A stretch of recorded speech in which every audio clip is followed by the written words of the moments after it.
قرآن مجید میں اللہ تعالیٰ نے اپنی عبادت کے ساتھ ہی والدین کے ساتھ نیکی کرنے کا حکم ارشاد فرمایا ہے۔ کئی جگہوں پہ قرآن مجید میں ارشاد فرمایا، سورہ بقرہ میں پہلے پارے میں فرمایا اللہ کے علاوہ کسی کی عبادت نہ کرو اور اپنے والدین کے ساتھ احسان کرو۔ والدین انسان کے لیے کتنا بڑا درجہ رکھتے ہیں، کیا ان کے ساتھ تعلق رکھنا، ان کی خدمت کرنا، ان کے ساتھ اچھے طریقے سے پیش آنا یہ ایک معاشرتی ضرورت ہے؟ کیا یہ ایک خاندانی تقاضا ہے یا اچھے اخلاق والے ہونے کی علامت ہے؟ نہیں، بلکہ یہ ایک دینی، روحانی اور ایمانی ضرورت ہے۔ کیوں کہ نبی اکرم نور مجسم صلی اللہ تعالیٰ علیہ وسلم سے جب پوچھا گیا تھا کہ یا رسول اللہ صلی اللہ تعالیٰ علیہ وسلم ماں باپ کیا ہیں، ماں باپ کے بارے میں کچھ فرمائیے، تو حضور نے فرمایا تمہاری جنت بھی ہیں اور تمہارے لیے دوزخ بھی ہیں۔ اگر تم ان کے حقوق اچھے طریقے سے ادا کرنے میں کامیاب ہو جاتے ہو، اگر تم ان کے ساتھ اخلاق عالیہ کا رویہ رکھنے میں کامیاب ہو جاتے ہو، اگر تم ان کے ساتھ محبت کا سلوک کرتے ہو، ان کو خوش کرنے میں کامیاب ہو جاتے ہو، شریعت اسلامیہ نے جو ان کے حقوق متعین کیے اگر وہ تم ادا کر لیتے ہو تو تمہارے لیے جنت ہے، اور اگر تم ان حقوق کو ادا کرنے میں ناکام رہتے ہو تو پھر تمہارے لیے دوزخ ہے۔ تو یہ ایک دینی، روحانی، ایمانی ضرورت ہے، اس کا ہمیں احساس ہونا چاہیے۔ ظاہر ہے ہم انسان ہیں اور والدین بھی انسان ہیں، ایسا نہیں ہو سکتا کہ ان کا رویہ ہمیشہ ہی ٹھیک ہو۔ یہ کیسے ممکن ہے کہ وہ کبھی خطا نہ کریں؟ یہ کیسے ہو سکتا ہے کہ کبھی ان کے رویے میں ترش روئی نہ آئے، وہ کبھی تلخ نہ بولیں؟ یہ بھی بہت ساری جگہوں پہ دیکھا گیا ہے، اور یہ 100% حقیقت ہے کہ بعض مقامات پر والدین انصاف بھی نہیں کر پاتے۔ لیکن ایک مسلمان بیٹے کو کیا حکم دیا گیا ہے، اور اس سے شریعت نے یہ مطالبہ کیا ہے کہ والدین کا جو معاملہ ہے، ان کا جو رویہ ہے، اس کے لیے وہ رب کی بارگاہ میں جواب دہ ہیں۔ ساری عدالتیں دنیا میں تو نہیں نہ لگنی، ایک عدالت صبح قیامت بھی تو قائم ہوگی۔ اگر وہ کہیں کسی مقام پر، کہیں جگہ پر وہ کسی غلطی کا شکار ہیں تو عند اللہ جواب دیں گے۔ ہم کیا کریں؟ تو حضور علیہ الصلوۃ والسلام نے فرمایا اگر تمہارے ماں باپ تم پر ظلم بھی کریں تو تم نے پھر بھی نیکی کرنی ہے۔ تمہارے رویے سے خیر ہی پھوٹنی چاہیے، تمہارے لب و لہجے سے ان کے لیے ہمیشہ خوبصورت رائے کا اظہار ہی ہونا چاہیے، تمہارے بازو ان کے لیے ہمیشہ کھلے رہنے چاہیے، اور تمہیں ان کے معاملے میں ہمیشہ اپنے رب کو جواب دینے کا تصور قائم رکھنا چاہیے، تمہارے اندر کہیں کمزوری نہ آئے۔ میں بڑی دیر سے اپنے دوستوں کی توجہ اس بات کی طرف مبذول کرا رہا ہوں کہ انسان کے ساتھ ہی ساری چیزیں رہتی ہیں، بیماریاں بھی، پریشانیاں بھی، کاروبار کا اتار چڑھاؤ بھی۔ انسان کے ساتھ دوستوں کی کبھی وفاداری، کبھی بے وفائی، کبھی بچوں کے مسائل، کبھی دیگر رشتہ داروں کے مسائل۔ اسے حکم یہ دیا گیا ہے، اسے سمجھایا یہ گیا ہے کہ وہ کسی ایک چیز میں الجھ کر باقی چیزوں کو بھولنا نہ شروع کر دے، کسی ایک پریشانی، ایک آزمائش کی وجہ سے اپنی زندگی کے سارے معاملات کو داؤ پہ لگانا نہ شروع کر دے، بلکہ وہ اپنے دل کو، اپنے سینے کو، اپنی طبیعت کو کشادہ رکھے۔ یہی معاملہ ماں باپ کے تعلق سے ہوتا ہے۔ ہم نہ ذرا دیگر کاموں میں بعض اوقات اس طرح کو الجھتے ہیں کہ اپنی اس اہم ذمہ داری سے ہم نظریں ہٹا لیتے ہیں۔ میرے نبی اکرم صلی اللہ تعالیٰ علیہ وسلم سے ایک شخص نے یہ عرض کیا تھا کہ یا رسول اللہ صلی اللہ تعالیٰ علیہ وسلم، میں نے نہ تیز دھوپ میں جلتی اور تپتی ہوئی زمین پر کئی میل کا سفر اپنی ماں کو اٹھا کے اس طرح کیا ہے کہ میرے پیروں میں جوتے نہیں تھے۔ اس پوری بات کو پھر سے آپ سمجھے بھلا میں نے کیا کہا۔ یعنی گرم زمین پر گرمیوں میں چلنا ایک انتہائی مشکل کام ہے، اور پھر گرمی اگر عرب شریف کی ہو اور صحرائی علاقہ ہو، اور پھر آپ نے ایک شخص کو بھی کندھوں پر اٹھایا ہوا ہو۔ یا رسول اللہ صلی اللہ تعالی علیہ وسلم، گرم موسم میں گرم ریت پر ننگے پاؤں ماں کو اٹھا کر میں نے میلوں کا سفر کیا ہے۔ خدا را میری بات کو تقریر نہ سمجھنا، یہ ایک غلام نے اپنے نبی سے سوال کیا ہے۔ اس سوال کی لذت کو محسوس کریں اور پھر جواب کا حسن ملاحظہ کریں۔ عرض کی حضور، بڑا میں نے سنا ہے کہ ماں باپ کی خدمت کا حق ادا کرنا چاہیے، تو وہ میں کوئی حق ادا کر سکا ہوں، کوئی خدمت کر سکا ہوں؟ اس نے کہا میں نے میلوں ننگے پاؤں تپتی زمین پر صحرا میں سفر کیا ہے۔ تو محبوب کریم نے بھی اسے سبق یاد کرایا۔ اس نے اپنی طرف سے خدمت بتائی تھی تو حضور نے ماں کی شفقت بتائی۔ فرمایا جب تو پیدا ہوا تھا تو تیری ماں کو درد کے جھٹکے آئے تھے، وہ جو جھٹکے آئے تھے نا، ان جھٹکوں میں سے اب یہ ایک جھٹکے کا بھی تو حق ادا نہیں کر سکا۔ وہ جو درد کے جھٹکے تھے، وہ جو تکلیف تھی، کتنی مائیں دوران زچ کی دنیا سے چلی جاتی ہیں۔ وہ بیٹا پیدا کر گئی، خود رخصت ہو گئی، وہ جان پر کھیل گئی، لیکن ایک زندگی دنیا میں چھوڑ گئی۔ لیکن کیا کبھی ایسا ہوا ہے کہ کسی ماں نے کہیں کھڑے ہو کے کہا ہو کہ اوہو میں نے بڑا کام کیا ہے، میں نے بڑی خدمت کی ہے، میں نے یہ کیا ہے، میں نے یہ اعزاز دیا ہے؟ لیکن بچے تھوڑا سا کر کے نا، آپ نے ناراض نہیں ہونا، میں نے اپنے کانوں سے یہ باتیں سنی ہیں کہ جی الحمدللہ میں نے ابا جی کو حج کرایا ہے، شکر ہے اللہ کا، جی ابا جی میرے پاس ہی تھے، جی باقی بھائیوں کے پاس نہیں تھے۔ تو ابا جی کس کے تھے؟ پڑوسی نے حج کرانا تھا، آپ کے پاس تھے نا، تو آپ کے والد ہی تھے نا۔ آپ نے یہ 20 مرتبہ بتایا ہے کہ والد کی میں خدمت کرتا ہوں، میرے پاس رہتا، یہ بھی بتاؤ کہ ابا نے مجھے حصہ کتنا دیا ہے۔ ساتھ یہ بھی بیان کرو کہ صرف ابا ہی میرے پاس نہیں رہتا، میں نے بھی ساری زندگی باپ کے پاس ہی گزاری ہے۔ اس نے بھی کبھی کہا تھا چاروں میرے پاس ہوتے ہیں، پانچوں میں نے رکھے ہوئے ہیں۔ کیا مذاق ہے، کتنی چھوٹی سوچ ہے۔ اپنے والدین کے ساتھ بڑا رویہ عمدہ کیا جائے، کبھی نہ الجھنا۔ خبردار، ایک مقام پر ماں باپ کی نافرمانی کی جا سکتی ہے، وہ کب؟ جب وہ آپ کو دین کے مخالف چلنے کا کہیں، جب رب رسول کی مخالفت کا معاذ اللہ کہیں، اور مسلمان والدین یہ کبھی کہہ سکتے نہیں۔ باقی ہر کام میں ان کی فرما برداری ہے، ان کی خدمت ہے، ہر جائز کام میں ان کی بات کو تسلیم کرنا ہے۔ بلکہ حضرت اسماء بنت ابی بکر صدیق، حضرت صدیق اکبر رضی اللہ تعالی عنہ کی صاحبزادی ہیں، انہوں نے ایک دفعہ نبی پاک علیہ السلام کی خدمت میں ایک سوال بھیجا تھا۔ عرض کی یا رسول اللہ صلی اللہ تعالی علیہ وسلم، ماں مشرکہ ہے، اللہ رسول کو نہیں مانتی، معاذ اللہ، ماں مشرکہ ہے، تو حضور وہ مجھ سے ملنا چاہتی ہے، کیا میں اس سے حسن سلوک کر سکتی ہوں؟ نبی کریم نے فرمایا تیری تو ماں ہے نا،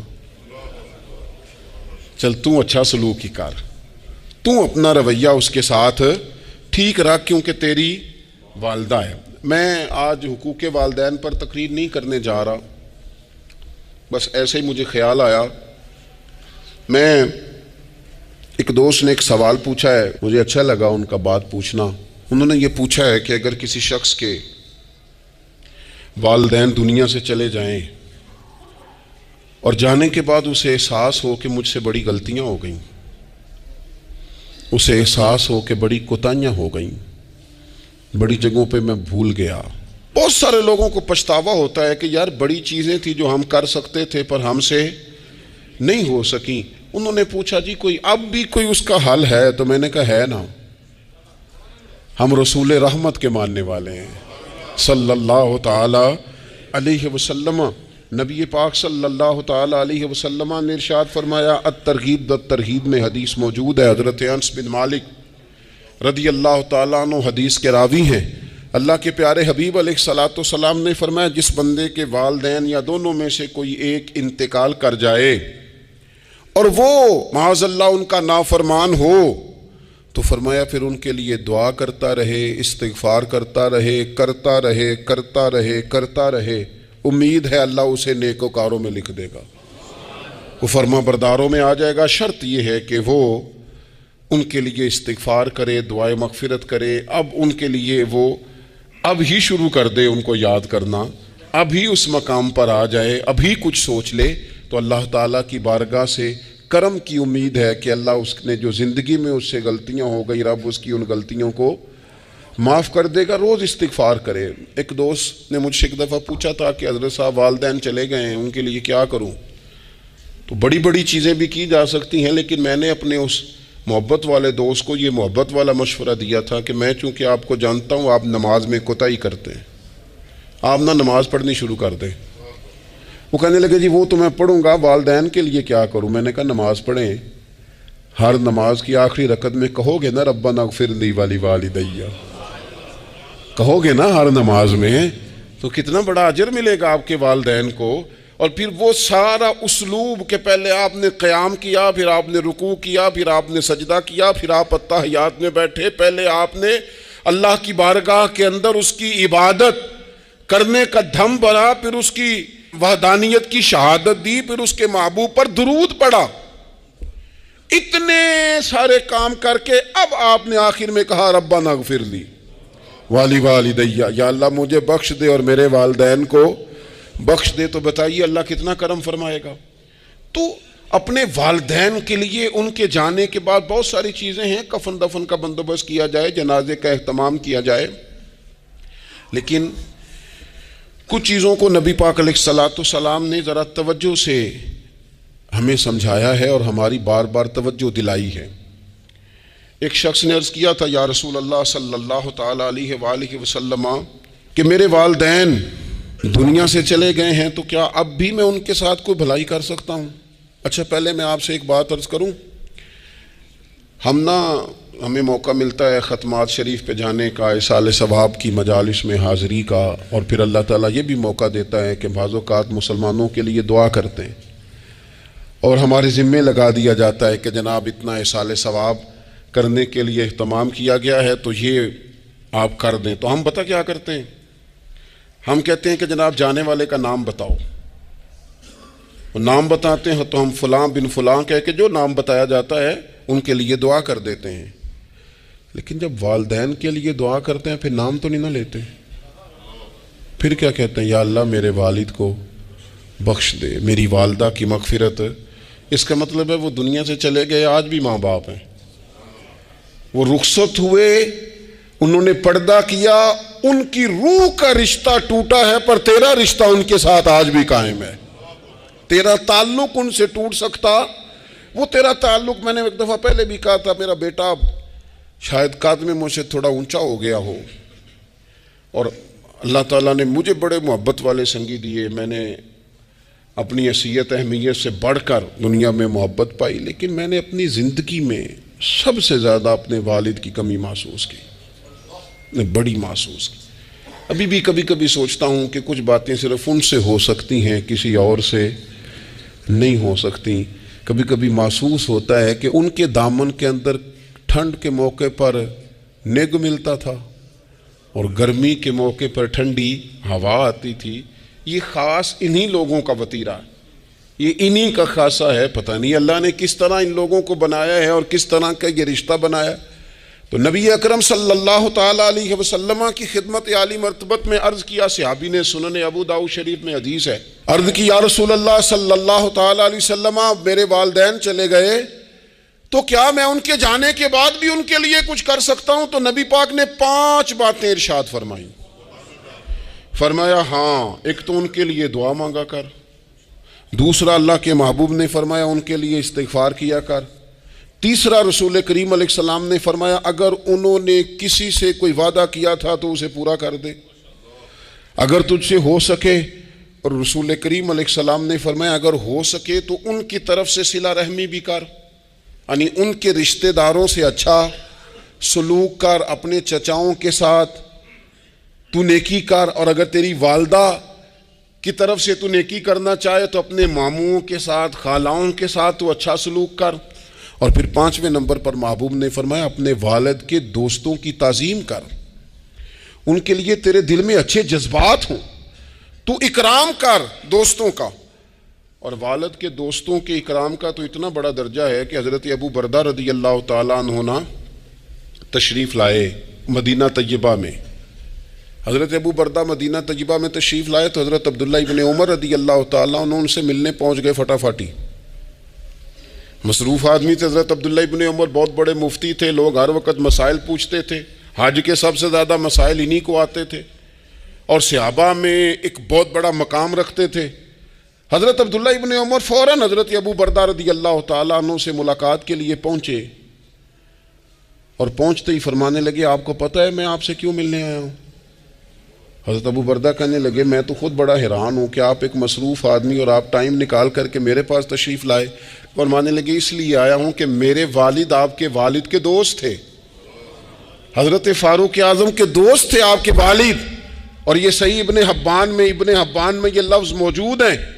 حضرت سیدنا عبداللہ ابن عمر رضی اللہ تعالیٰ عنہ فرمانے لگے نبی پاک علیہ السلام نے فرمایا ہے کہ جو اپنے والد کی قبر میں ان سے اچھا سلوک کرنا چاہے وہ والد کے دوستوں کے ساتھ اچھا سلوک کرے، وہ اس رویے کو، اس محبت کو قائم کرے، اس چیز پر خاص اہتمام کرے، خاص ذوق دے۔ ہمارے ہاں نا جی ہم جلدی سے مصروف ہو جاتے ہیں اور اپنے دوستوں کو زیادہ ٹائم دیتے ہیں، اپنا آنا جانا، اپنا اٹھنا بیٹھنا، اپنے شب و روز ان میں ہم زیادہ وقت گزارتے ہیں۔ کرنے کا کام یہ ہے کہ تھوڑا ٹائم نکال کے، تھوڑی فرصت دیکھ کر اس پر تھوڑی توجہ دی جائے۔ اسی طرح معروف روایت سیاستہ میں موجود ہے، حضرت مالک بن دار کہتے ہیں کہ میں حضرت عبداللہ ابن عمر کے ساتھ جا رہا تھا تو میں نے دیکھا ایک بدو ننگے پاؤں اور ننگے سر آ رہے ہیں۔ حضرت عبداللہ ابن عمر نے فٹافٹ انہیں اپنی سواری بھی دے دی، سیاستہ سے حدیث عرض کر رہا ہوں، سواری بھی دے دی اور پگڑی بھی دے دی۔ فرماتے میں نے عرض کی حضرت عبداللہ ابن عمر سے کہ حضور یہ بدو ہیں گے تو تھوڑے سے نذرانے پہ بھی خوش ہو جاتے، آپ کوئی عام معمولی سا تحفہ بھی دیتے تو راضی ہو جاتے، اور آپ نے پگڑی بھی دے دی اور گھوڑا بھی دے دیا۔ حضرت عبداللہ ابن عمر کہنے لگے یہ کوئی عام آدمی نہیں، یہ میرے والد کے دوست ہیں، اور والد کے دوستوں سے محبت کرنا یہ ہمیں رسول رحمت نے سکھایا ہے، کیونکہ اصلاں نال جے نیکی کریے تو نسلاں تاک نہیں بھول دے۔ محبتوں کو قائم رکھنا، ان کو دوام دینا۔ ہمارا تو چچا کے ساتھ سلوک نہیں رہتا، توجہ نہیں رہتی۔ ہم نے اصالِ ثواب کا جو مفہوم بنا لیا ہے وہ بڑا گڑبڑ ہے۔ اگر تو کسی کے پاس بہت زیادہ پیسے ہوتے ہیں تو وہ اصالِ ثواب کی محفل ویسے ہی ایک سیاسی اجتماع بن جاتی ہے، اور جو عام لوگ ہیں ان کا زور کہیں نہیں چلتا تو چلو مسجد میں تو چلتا ہی ہے نا، وہ آ کے کہتے ہیں مولوی صاحب کو کہ بچے بھیج دیں اور پورا قرآن پاک پڑھانا ہے ہم نے۔ بھئی نبی پاک علیہ السلام نے تو فرمایا جتنی دیر دل جمے اتنی دیر پڑھو، آپ نے کیوں پابند کیا پورا پڑھنے کا؟ اور پھر اللہ تبارک و تعالیٰ اگر معاف فرمانے پہ آئے، وہ تو پتر بسم اللہ بھی پڑھے تو اللہ باپ کو معاف فرما دیتا ہے۔ شرط یہ ہے کہ خلوص ہو، وہاں تو معیار دیکھا جاتا ہے، مقدار تھوڑی دیکھی جائے۔ تو اصالِ ثواب تو یہ ہے کہ آپ ضرورت دیکھیں کس چیز کی ہے۔ ہمارے ہاں منوں کے حساب سے کھانے پک جاتے ہیں، بڑی بڑی لمبی دعوتیں ہوتی ہیں، بڑا کچھ ہوتا ہے، لیکن جو ضرورت ہوتی ہے، ضرورت کو ہم نہیں دیکھتے۔ اگر آپ کوئی اور کام ضرورت کا کرا دیں نا، کروڑوں روپے آپ نے لگا دیا ختمات پہ اور فلاں پہ، اور جس قبرستان میں آپ نے والد کو دفن کیا اس میں تو غریبوں کے لیے مزید جگہ ہی نہیں دفن کرنے کی، تو یہ اچھا اصالِ ثواب نہیں تھا کہ قبرستان کی جگہ بڑھائی جاتی، یہ اچھا اصالِ ثواب نہیں تھا کہ مسجد کا ماحول دیکھا جاتا، علاقے کے غرباء پر نظر کی جاتی، وہ لوگ جو بیچارے قرض کے نیچے آ کے پوری طرح دب گئے ہیں، نفسیاتی مریض ہو گئے، ان غریبوں کو دیکھا جاتا، یہ اصالِ ثواب نہیں تھا۔ آپ دیکھیے حضرت سعد رضی اللہ تعالیٰ عنہ نے حضور کی بارگاہ میں عرض کی، یا رسول اللہ صلی اللہ تعالیٰ علیہ وآلہ وسلم، میری ماں ایک غلام آزاد کرنا چاہتی تھی، اگر میں ان کی طرف سے وہ غلام آزاد کر دوں۔ موطا امام مالک میں روایت موجود ہے، اب غلام آزاد جب آپ کر دیتے تھے نا، آج کل تو غلام بکتے نہیں، لیکن ایک قسم غلامی کی آج بھی ہے، بتا دوں آپ کو، وہ جو بندہ ایڈوانس نہیں لے لیتا بیچارہ 4 لاکھ روپیہ، پھر اس کو تنخواہ بھی پوری نہیں ملتی، پھر اس کی جان بھی نہیں چھوٹتی، وہ کہیں اور جا بھی نہیں سکتا. بھئی آپ ایڈوانس دیں گے کسی کو، اس کو خرید تو نہیں نہ لیں گے، اس کی مجبوری تو نہیں نہ خریدیں گے، اللہ کو ناراض تو نہیں نہ کر لیں گے. آپ ایڈوانس دیں لیکن پھر اسے تنخواہ بھی تو اتنی دیں جتنی معاشرے میں روٹین سے ہوتی ہے. یا رسول اللہ اگر میں غلام آزاد کر دوں اپنی ماں کی طرف سے، چل تو بھی کسی کو ایڈوانس معاف کر دے ماں باپ کی طرف سے، چل تو بھی کسی کو چھوڑ دے قرضہ ماں باپ کی طرف سے چھوڑ دے، کچھ نہیں ہوتا. رسول کریم علیہ السلام کی بارگاہ میں عرض کی حضرت سعد نے، یا رسول اللہ صلی اللہ تعالی علیہ وسلم اگر میں اماں کی طرف سے غلام آزاد کروں تو ماں کو ثواب ملے گا؟ حضور نے فرمایا کرنا، ملے گا نا تیری ماں کو ثواب، کرنا تم یہ اصال ثواب، یہ والا اصال ثواب کرنا. حضرت سعد رضی اللہ تعالیٰ عنہ نے ایک مقام پر یہ بھی عرض کیا تھا، ابو داؤد شریف میں موجود ہے کہ یا رسول اللہ صلی اللہ تعالیٰ علیہ وسلم میری ماں کا انتقال ہو گیا، ان کی طرف سے کچھ کرنا چاہتا ہوں، کیا کروں؟ میں آپ سے عرض کرتا ہوں نا، تنقید کرنا تو آسان کام ہے، تو بنائے نا کسی مدرسے میں کمرہ جہاں طالب علم پڑھیں، والدین کی طرف سے بنائیں، جا کے دیکھو نا. یہ بات کرنا تو آسان ہے کہ ہسپتالوں میں ایک ایک بیڈ پہ 4 لوگ پڑے ہیں، تو آپ اپنے والد صاحب کی طرف سے ہسپتال میں 2 کمرے بنوا دینا، آپ کو 20 بیڈ پہنچا دینا.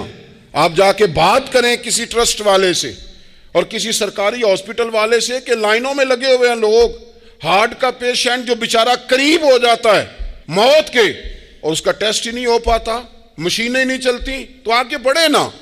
کیا یہ کام نہیں ہے دور بیٹھ کر تنقید کر دینا اور تھوڑی دیر تبصروں کا مزہ لے کے چپ کر دینا؟ یہ تو کوئی بھی کر لے گا، لیکن عملی اقدام کس نے کرنا ہے؟ حضرت سعد نے عرض کی حضور اماں چلی گئی ہے، ان کے لیے کیا کروں؟ تو شارحین حدیث کہتے ہیں شاید میٹھے پانی کے کنووں کی بعض جگہوں پہ کمی تھی، کریم نے فرمایا پانی کا اصال ثواب کر. حضرت سعد نے اماں کی طرف سے پورا کنواں کھدوایا اور حضور نے نام رکھا، فرمایا یہ سعد کی ماں کے نام کا کنواں ہے، تو کر دیں اماں جی کے نام پر کوئی خیر کا کام. اگر اور کچھ نہ ہو سکے تو اگر گلی ہم نے تنگ کر دی ہے نا تو ابا جی کی طرف سے وہ کشادہ کر دیں، اس کا بھی ثواب ہوگا انشاءاللہ. 4 فٹ جگہ چھوڑ دیں تاکہ لوگوں کو آنے جانے میں آسانی ہو. جہاں جہاں آپ لوگوں کے لیے خیر کریں گے اس پہ اللہ اجر عطا کرے. تو اصال ثواب کی یہ والی صورتیں بھی اختیار کریں. پھر ٹائم نکال کر والدین کی قبر پر جائیں اور وہاں حاضری دیں. جو لوگ مزارات پر جانے کے شوقین ہیں وہ ضرور جائیں، میں بھی جاتا ہوں. اور میں آپ کو پہلے بھی کہہ چکا ہوں، میں داتا صاحب رحمۃ اللہ علیہ کبھی بھی اس طرح نہیں گیا کہ میں جلسے پہ گیا ہوں، محفل پہ گیا ہوں، کسی کام گیا ہوں تو حاضری دے لوں. میں سمجھتا ہوں یہ ٹھیک نہیں ہے. میں تو داتا صاحب اسپیشل جاتا ہوں. میں تو حضرت بابا صاحب بھی جب جاتا ہوں تو اسپیشل جاتا ہوں، اور میں جاتا بھی ہوں تو ان کی خدمات دینیہ کو، ان کی عظمتوں کو سلام کرنے جاتا ہوں. میں تو فیوزات روحانیہ کے لیے جاتا ہوں، ایز اے خاص جاتا ہوں، حاضری دیتا ہوں. یہ بڑا کمال بات ہے. لیکن آپ کو ایک بات عرض کروں، یہ اللہ والوں کے مزارات ہیں، ان پر ضرور جانا چاہیے. لیکن ایک بات یاد رکھنا، ہر بیٹے کے لیے اس کے باپ کی قبر مزار ہے، ہر بیٹے کے لیے اس کی ماں کی قبر مزار ہے. اس پر بھی حاضری دو. حاضری کا مزاج بناؤ. یہاں جا کر کے نا حاضری دے کے آؤ. میں قبرستان سے نکل رہا تھا تو ایک دوست نے مجھے کہا کہاں ہیں؟ میں نے کہا میں اپنے والد صاحب کی قبر پہ حاضری دے کے آ رہا ہوں. کہنے لگے ان کا مزار کہاں ہے؟ میں نے کہا وہ آپ کے لیے تو کوئی روایتی مزار نہیں ہے، وہ میرے لیے مزار ہے، کیونکہ میرے والد ہیں نا، وہ راضی ہوں گے تو رب راضی ہوگا. والدہ کے لیے نبی پاک نے فرمایا اس کے پیروں کے نیچے جنت ہے، تو جس کے پیروں کے نیچے تیری جنت ہے بتاؤ اس کی قبر تیرے لیے مزار نہیں؟ اس کی قبر تیرے لیے باعث فیوز و برکات نہیں؟ تو نبی پاک صلی اللہ علیہ وسلم نے فرمایا ایک روایت میں، جو ہر جمعے والے دن اپنے والدین کی قبر پہ جائے گا اللہ تبارک و تعالی جانے والے کی بھی بخشش فرما دے گا. تھوڑا سا نا مخصوص سا ٹائم نکالیں، کچھ تھوڑا سا ارادہ کریں، حاضری کا پروگرام بنائیں. ایک بات اور عرض کرنی ہے یہاں، اس کو میں بڑا ضروری سمجھتا ہوں آخر میں آپ کی خدمت میں عرض کرنا. ایک بات اچھی طرح سے طے کر لینا، کچھ چیزیں ایسی ہوتی ہیں جو ادھار ہوتی ہیں، کچھ ایسی ہوتی ہیں جو نقد ہوتی ہیں، بالکل نقد، ان میں ادھار نہیں ہوتا. وہ کہتے ہیں نا جی ہم جی ادھار کا کاروبار نہیں کرتے، ہمارا سارا کاروبار کیش کا ہے، ہم بالکل ایک ہاتھ دے دوسرے ہاتھ لے، ہمارا یہ سلسلہ ہے، ہم بالکل جو ہے نا کسی قسم کا کریڈٹ پہ نہیں چلتے۔ میں آپ سے عرض کروں، نبی پاک علیہ السلام نے فرمایا کسی جرم کی سزا اللہ تعالیٰ دنیا میں نہیں دیتا اتنی جلدی، بہت ساری سزائیں رب نے روک دی ہیں، قیامت کو دی جائیں گی۔ اللہ تعالیٰ سب سزاؤں سے ہمیں محفوظ فرمائے، لیکن فرمایا والدین کی نافرمانی ایسا جرم ہے جس کی دنیا میں بھی سزا ملتی ہے، دنیا میں یہ طے ہے۔ حضور علیہ الصلوۃ والسلام نے کبھی کسی شخص کے لیے دعائے ضرر نہیں کی۔ حضور نے تو کبھی یہ بھی نہیں کہا، جو پتھر مار رہے تھے کہ یہ تباہ ہو جائیں، برباد ہو جائیں، ان کی ناک خاک آلود ہو جائے، لیکن سیڑھیاں چڑھتے ہوئے جو مشہور حدیث ہے، محبوب نے آمین کہا، اور پھر حضرت جبریل نے جب 3 لوگ بتائے تو ان میں ایک بندہ وہ تھا، حضرت جبریل امین عرض کرنے لگے یا رسول اللہ صلی اللہ تعالی علیہ وسلم، جس نے اپنے ماں باپ دونوں یا کسی ایک کو بڑھاپے میں پایا اور پھر ان کی خدمت کر کے جنت حاصل نہ کر سکا، اس کی ناک خاک آلود ہو جائے، تو حضور فرماتے ہیں میں نے بھی کہا آمین، ہو جائے، اسے ہو ہی جانا چاہیے۔ یہ شخص اس طرح کا ہے کہ اسے خاک آلود ہو ہی جانا چاہیے۔ کبھی بھی زندگی میں اپنے والدین، کیا ہمیں دعا سکھائی قرآن پاک نے، کہا وَقُرْ رَبِّ ارْحَمْهُمَا كَمَا رَبَّيَانِي صَغِيرًا، آپ کہیے، آپ یہ دعا کیجئے کہ اے میرے پروردگار ان دونوں پر رحم فرما جنہوں نے بچپن میں مجھے پالا، ان دونوں پر رحم فرما۔ اپنے والدین کے لیے اپنے تھوڑے سے دل کو بڑا کریں، کچھ چیزیں اپنی زندگی میں طے کریں، کچھ معاملات اپنی زندگی میں۔ ہمارے ایک استاد تھے گجرانوالہ میں، نام لیتا ہوں، حضرت مفتی عبداللطیف صاحب رحمۃ اللہ علیہ، یہ حضرت محدث اعظم کے شاگرد ہیں، اور اعلیٰ حضرت کے بڑے صاحبزادے حضرت حجت الاسلام مولانا حامد رضا خان صاحب رحمۃ اللہ علیہ کے یہ شاید واحد مرید تھے ہمارے شہر میں، مفتی عبداللطیف صاحب قادری حامدی۔ گجرانوالہ میں شاید کوئی شخص ہو جس نے گجرانوالہ میں پڑھا ہو تو وہ حضرت کا شاگرد یا شاگرد کا شاگرد، یہ ان کی زندگی تھی۔ ان کی والدہ کی بڑی لمبی عمر ہوئی تو ان کے بعض کلاس فیلو نا استاد صاحب کہتے ہیں مجھے مذاق کرتے ہیں، وہ کہتے ہیں رات کو محفل پہ آنا ہے تو استاد جی کہتے ہیں میں امی سے پوچھ کے بتاؤں گا، تو کہتے ہیں آپ کیا بات کرتے ہیں، اتنی آپ کی عمر ہو گئی، بچے آپ کے بڑے ہیں، پوتے آپ کے، پوتیاں نوازے، اور ابھی بھی امی سے۔ فرماتے اماں بوڑھی ہیں، ضعیفہ ہیں، میں نہیں نہ ہوتا تو پریشان ہو جاتی ہیں، دیر سے آتا ہوں تو سو نہیں پاتی، امی سے پوچھ کر بتاؤں گا۔ او دوستو، یہ لوگ شاید آج اسی لیے ان کے مزارات سے خوشبو زیادہ آتی ہے، شاید اسی لیے لوگ ان کا نام ممبروں پہ لیتے ہیں، جمعوں میں تذکرے کرتے ہیں، شاید اسی لیے ان کے لیے دعائیں زیادہ ہوتی ہیں، شاید اسی لیے ان کی اسناد زیادہ چلتی ہیں۔ کیا میرے رسول کریم نے فرمایا، حضور نے فرمایا صحابہ اگر میری والدہ موجود ہوتی نا اور میں تمہیں نماز پڑھانے آتا اور میں سورہ فاتحہ پڑھ لیتا اور میری ماں پردہ سرکا کے کہتی بیٹا ذرا میری بات سننا، تو فرمایا اللہ کی قسم نماز توڑ کے اپنی اماں کی بات سن کے آتا۔ آپ میری بات کو سمجھیں، اس مفہوم کو اپنی زندگی میں پیدا کریں، اور بالخصوص والدین رخصت ہو جائیں تو پھر تو زیادہ حق بنتا ہے کہ ہم تھوڑا اور زیادہ محتاط ہو جائیں۔ عرض یہ کرنا چاہتا تھا کہ جتنا ذکر آپ کے بچے آپ کے منہ سے اپنے والدین کا سنیں گے اتنا ہی وہ کل آپ کا کریں گے، جتنا وہ آپ کے ساتھ آپ کے والدین کی قبروں پہ جائیں گے اتنا ہی کل کو وہ آپ کی قبر پہ جائیں گے، جتنا وہ آپ کو دیکھیں گے اپنے والدین کے لیے سال ثواب کرتا اتنا ہی وہ آپ کے لیے کریں گے۔ یہ جو ہم کہتے ہیں نا بچے بعد میں دے دیں گے، پتر اتنے پیسے دے دینا میرے والوں، کوئی نہیں دینے انہوں نے، اس لیے کہ انہوں نے آپ کو اپنے والدین کی طرف سے کوئی صدقہ کرتے نہیں دیکھا تو وہ آپ کی طرف سے کیوں کریں گے جی؟